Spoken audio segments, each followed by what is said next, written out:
النهارده قعدت مع نفسي لمدة نص ساعة وده اللي حصل. صحيت الصبح بدري، رحت صليت الفجر، وبعد ما جيت قلت ده انسب وقت اني اقعد فيه مع نفسي.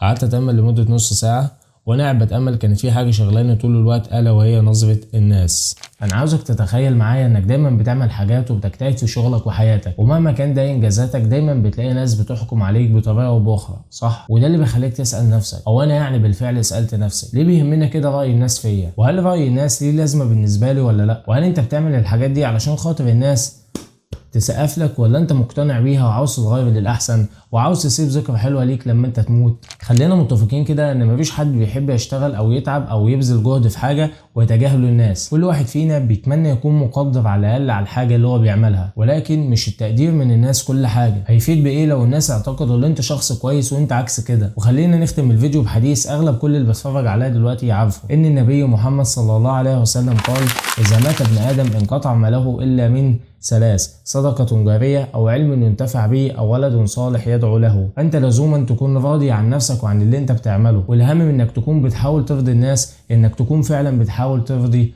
رب الناس. وده ملخص الوقت اللي أنا قعدت فيه مع نفسي. يا ريت أنت كمان تقعد مع نفسك. وبكده بقى تحدي رقم 6 خلص. استنوا بكره إن شاء الله بقى في التحدي الجديد.